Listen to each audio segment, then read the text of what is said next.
আমি international language ইংলিশকে ব্যবহার করে আমাদের দেশের নির্মম বাস্তবতাকে সারা বিশ্বের কাছে তুলে ধরতে চাই। এজন্য আপনাদের সহযোগিতা চাই।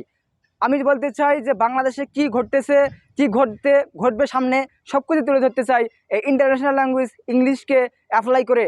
So I want all the members of Bangladesh to support me so that I can uphold the reality of Bangladesh before the whole world. So we have to fight for justice. We have to continue fighting against injustice. আমাদের এই সংগ্রাম চলবে, এখনও থামেনি, সামনে চলবে।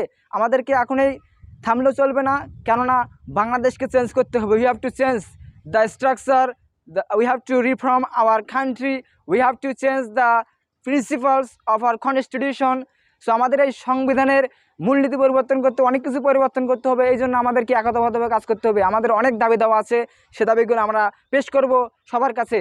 আপনারা অবশ্যই ছাত্রদেরকে সহযোগিতা করবেন। ছাত্ররা এখনও মাঠ ছাড়বে না, তারা আরও দাবি বাস্তবায়ন করবে। এই বাংলাদেশকে এগিয়ে নিয়ে যাওয়ার জন্য একজন সৎ নিরপেক্ষ সরকারকে সামনে দিবেন, যে জনদরদি, সে দেশের উন্নয়নের জন্য কাজ করবে, সে স্বার্থলোভী হবে না। সো আমাদেরকে অবশ্যই এই জিনিসগুলো মনে রাখতে হবে। We have to keep in our mind that we have to elect the person who is not selfish. যারা স্বার্থপর না তাদেরকে আমাদের সিলেক্ট করতে হবে। এরকম বাস্তবতা আমাদের যেন আর না দেখতে হয়, সেজন্য একতাবদ্ধভাবে কাজ করতে হবে। আমরা রক্ত দেখতে চাই না। We don't want to see blood. But আমরা যদি বাধ্য হই আবার রক্ত ঝরাতে পারি, তবে আমাদেরকে আর রাগানোর মতো সরকার সামনে হয়তো বা আর থাকবে না, আমি আশা করি।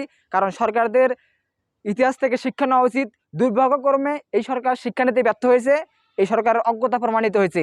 তো সবাইকে ধন্যবাদ, আমাকে সহযোগিতা করবেন যাতে আমি ইন্টারন্যাশনাল ল্যাঙ্গুয়েজ ইংলিশকে ব্যবহার করে সারা বিশ্বের কাছে আমাদের এই নির্মম বাস্তবতা তুলে ধরতে পারি। আসসালামু আলাইকুম।